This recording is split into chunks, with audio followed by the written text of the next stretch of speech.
parti. Et puis les populations de Bignona ont battu le macadam ce matin pour exiger de l'État du Sénégal le relèvement du plateau technique de leur centre de santé et son érection en hôpital de niveau 2. Tels sont les gros titres. Le développement, c'est dans une poignée de secondes.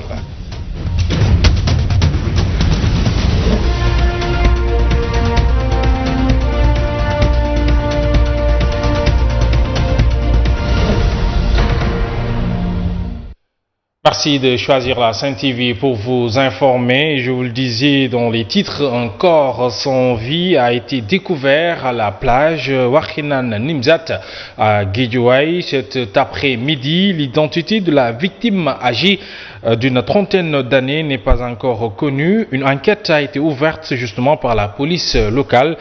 Quant au corps, il a été acheminé donc à la morgue par les sapeurs-pompiers. Nous aurons l'occasion d'y revenir plus amplement dans nos prochaines éditions. Et puis d'essayer d'Amat Dansokho, l'Afrique et le monde entier sont en train donc de lui rendre un vibrant hommage. Le président guinéen Alpha Condé affirme que Dansokho était comme son frère, même s'il devait passer juste 1 heure au Sénégal, il fallait toujours qu'il le fasse pour le voir. Nous avons fait d'ailleurs un tour à la maison mortuaire. Je vous propose de suivre la réaction d'Aminata Mengidiaye. Nous y reviendrons tout à l'heure. Et puis, à 82 ans, Amat Dansokho a tiré sa révérence hier soir. L'ancien ministre a été cloué au lit à cause d'une maladie qui a fini par avoir raison de sa vie. Son portrait nous est dressé par Alassane Baldé. Né en 1937, Amat Dansokho est décédé ce vendredi. L'ancien secrétaire général du Parti de l'Indépendance et du Travail vient de succomber à une longue maladie. Dansokho, 82 ans, est un homme politique sénégalais, ancien ministre, ancien député et ancien maire de Kédougou. Il fut secrétaire général du Parti de l'Indépendance et du Travail PIT jusqu'au 23 mai 2010, date à laquelle Maguette Thiam lui succède. Ministre de la Communication dans le gouvernement de Habib Thiam sous la présidence de Abdou Diouf, Amat Dansokho a toujours dénoncé la malgouvernance de ce régime et a participé à l'alternance de mars 2000 avec Abdoulaye Wade dans la coalition Alternance 2000. Il a toujours souhaité l'instauration d'un régime parlementaire. Après Ousmane Tanor Dieng, Jacques Diouf Dansokho est la troisième personnalité à tirer sa révérence ce vendredi, coïncidant avec le 40e jour du décès de l'ancien secrétaire général du Parti socialiste. Alassane Baldé, le ministre des Infrastructures et des Transports terrestres, qui est actuellement dans le Sénégal oriental, terre de naissance d'Amat Dansokho, salue d'ailleurs la mémoire d'un grand homme politique. Amat Dansokho est un modèle d'engagement, un modèle de militant qui doit servir pour la jeunesse sénégalaise, ou bien plutôt pour la jeune génération. Un homme très alerte et dynamique dans ses prises de position pour l'intérêt national. S'en est allé, confie au Marium que nous vous proposons d'écouter au micro de Nanko Bakayoko. Dansokho a été un modèle d'engagement. Très tôt, il s'est engagé dans la clandestinité à lutter pour l'amélioration des conditions de vie des populations. Son modèle de militant, de politicien sincère, véridique, est un exemple à donner à la jeunesse. Donc je pense que Dansokho, déjà dans le cadre de l'alternance en 2012, a joué un rôle extrêmement important aux côtés du président Macky Sall et a continué à jouer ce rôle en dépit de son âge avancé, un état de santé assez faible, a continué à marquer sa présence lors des conseils de ministres. Moi je l'ai vu très alerte, très dynamique dans ses prises de position. Je pense que c'est le Sénégal qui vient d'un très grand homme. La jeunesse politique a un exemple à suivre, un exemple de dignité.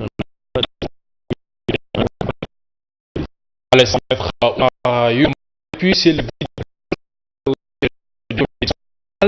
pays sénégalais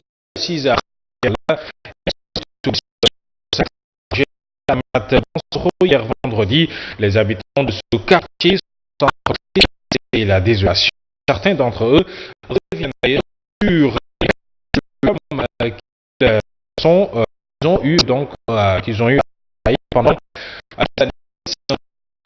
signé sous les fashion.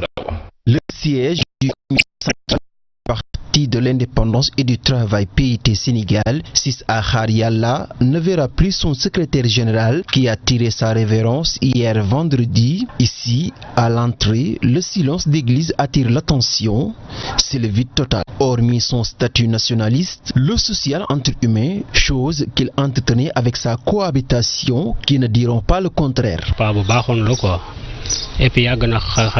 C'était une bonne personne qui aidait les gens en cas de besoin. J'habite à Khar Yalla depuis des années. C'est grâce à lui que j'ai eu mon atelier. Je me rappelle. Il était très généreux. Je me souviens au moment où les gars du PIT étaient limogés de l'enseignement. Il avait pris en charge leur salaire. Un homme incorruptible, ce qui en faisait de lui l'un des meilleurs cadres gauche du Sénégal. C'est un type extrêmement véridique, de par sa pensée, par son courage. C'est lui qui a amené toutes les alternances que nous avons actuellement. Par son intelligence, son courage, sa discipline. Le Sénégal est parti à l'âge de 82 ans, laissant derrière lui un...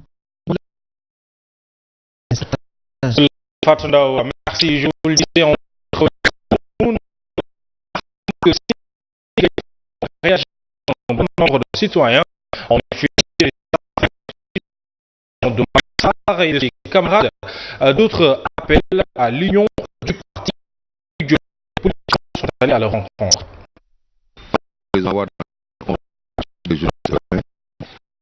Ça fait comprendre qu'il y aura l'alternance nationale.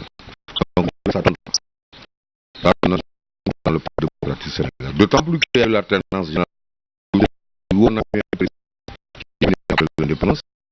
Donc ceux qui sont à la tête du Parti démocratique, en commençant par le Parti. Si on pouvait, il allait se réunir autour d'une table, former un bloc. La France.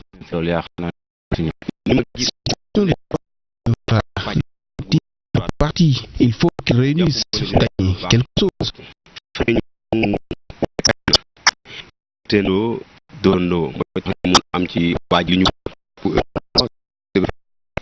d'ouvrir la porte et élargir aux jeunes. Une ouverture carrément au niveau de cette jeunesse. Son parti. Il devait s'attendre à ça.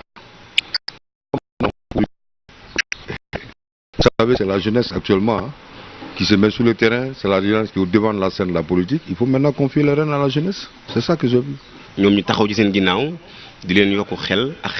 Ce matin, les populations de Bignona ont battu le pavé pour exiger de l'État du Sénégal le relèvement du plateau technique de leur centre de santé et son érection en hôpital de niveau 2, une mobilisation qui survient une semaine après l'accident de Badjouré qui a coûté la vie à 6 personnes et occasionné plusieurs blessés. Les populations dénoncent le mauvais état donc du système sanitaire de la localité. Abdurrahman Diallo. Les populations de Bignona ont lancé ce samedi un plaidoyer fort, très fort même au chef de l'État, le président Macky Sall. Excellence, Monsieur le Président de la République, nous, population de Bignona, à travers la plateforme de défense des intérêts de Bignona, venons par cette correspondance réitérer auprès de votre haute autorité le besoin ardent d'ériger le centre de santé de Bignona en hôpital de niveau 2. Plusieurs raisons motivent cette mobilisation des populations de Bignona qui ont pour préoccupation le relèvement du plateau technique de leur centre de santé et son érection en hôpital de niveau 2. Le département de Bignona compte une superficie de 5295 km², soit 72% des départements d'Oussouye et de Ziguinchor réunis. Pour une population de 325 408 habitants en 2002, le département de Bignona est essentiellement rural et compte 19 communes. Le laboratoire du centre de santé de Bignona, qui a pourtant un important lot de matériel, est non fonctionnel jusqu'ici. Le bloc opératoire du centre de santé de Bignona, que l'État a réalisé à coût de milliards pour son équipement, reste toujours non fonctionnel, comme cela a été des équipements qui se sont détériorés pour être en 2017. avec le silence en battant le de l'autorité. C'est très précaire le système sanitaire de Bignona. D'ailleurs, est ici au nom de la qui a coûté la vie à 6 personnes et occasionné au total 60 donc sont toujours dans un état grave. Abdourahmane Diallo, merci. Du désenclavement se félicite de la réhabilitation de la route Tambacounda Kédougou, longue de plus de 230 km. Cette route va supporter une partie du trafic entre le Sénégal et les pays limitrophes comme le Mali et la Guinée. Au-delà donc de désenclaver la partie orientale du pays, elle contribuera également au renforcement de la compétitivité du Sénégal dans les relations commerciales. Cette taxe sous-régionale vise également à améliorer les performances du sous-secteur routier en réduisant les coûts et la durée du transport. C'est un reportage signé Nanko Bagayoko. La réhabilitation de la route nationale numéro 7 qui relie Tambacounda contribue au désenclavement du Sénégal pour l'infrastructure des transports terrestres de 230 km sur la continuité du trafic sur le port. L'état de la route est un état magnifique, très bien réalisé. Nous avons vu aussi que Mako, sur une distance de 100 km, est en train de terminer pour améliorer le trafic, améliorer le bien-être des voitures, exploiter davantage le potentiel économique de la région de Kédougou